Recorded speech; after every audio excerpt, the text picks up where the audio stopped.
This is the Lewitt LCT441 Flex.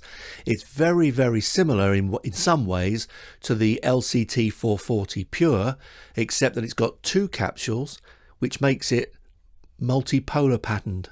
The way that you select your pattern is by going to the front of the microphone, and there's two buttons there, and you've got a selection of what they say are 8 polar patterns, but actually I think it's less than that really, because it's cardioid front, but you can also have cardioid back, so you don't have to move the microphone. If you look at the front, you can see the lights. At the moment I've got the microphone set as a Supercardioid mic, so the back is looking at the ground and it will have a little bit of pickup from the back, and the front is looking straight at me with a slightly tighter pickup, which means hopefully I can get rid of the room sound, which in this room is quite strong. So in order to demo this microphone, I'm just going to go through the polar patterns because everything else is much the same as the 440 Pure, which I've already done.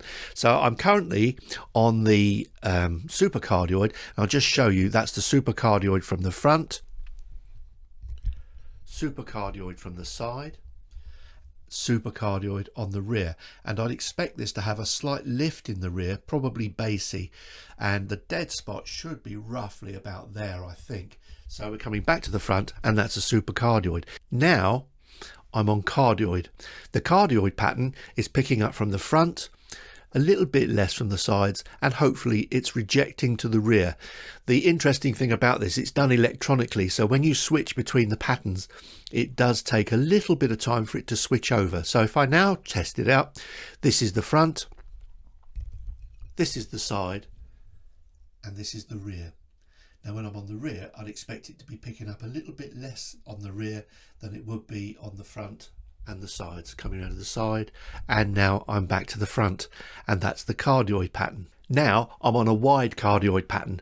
The other one was a normal cardioid, but with this one it picks up a little bit more to the left and right, so hopefully it's not fading away too quickly, and when I get round to the sides it's not too bad, but hopefully if it's a cardioid it's rejecting from the rear, and that's my hope.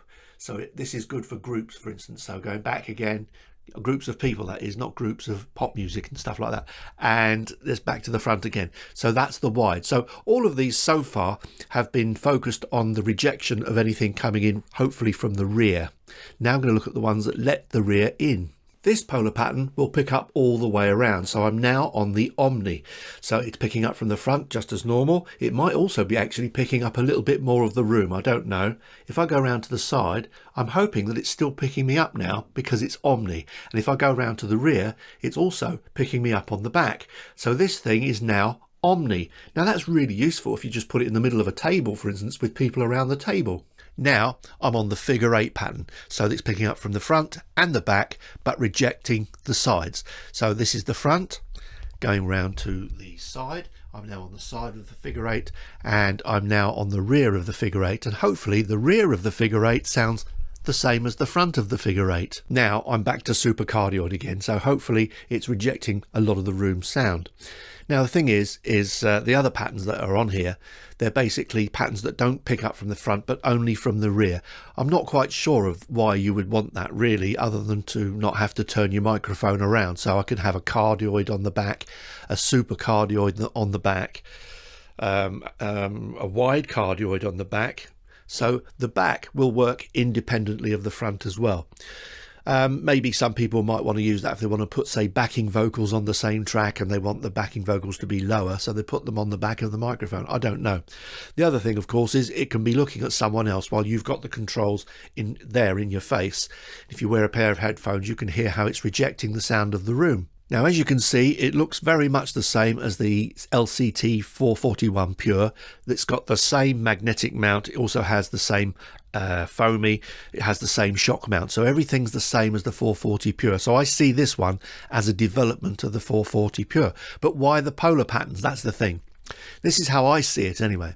Most of these microphones, you would use them with the cardioid pattern for the front. Now if it's one person, just a cardioid. If it's 2 or 3 people, you could use the wide cardioid, which is really quite handy because it widens out what you're picking up at the front. If you're doing an interview and you're on one side of the mic and someone else is on the other side of the mic, then it's the figure 8. Then the other thing is, of course, if you're on the Omni pattern, you can place it literally in the middle of a table and everyone around the table is going to be equally heard, which is really quite useful.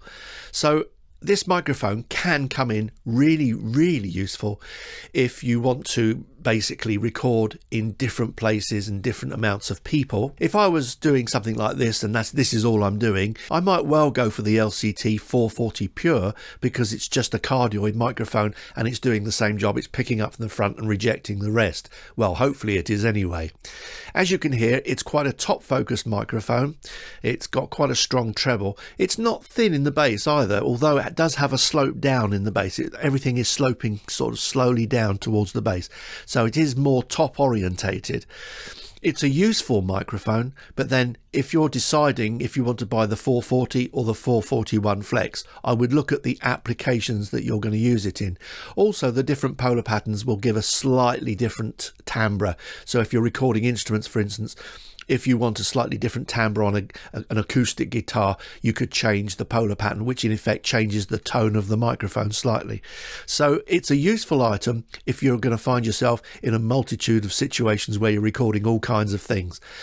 So I think it's a rather nice microphone, and actually this is the one that has now replaced really my NT1.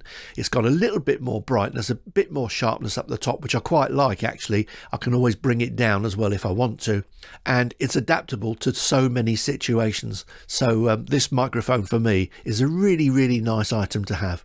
Hope to see you next time. Cheers for now.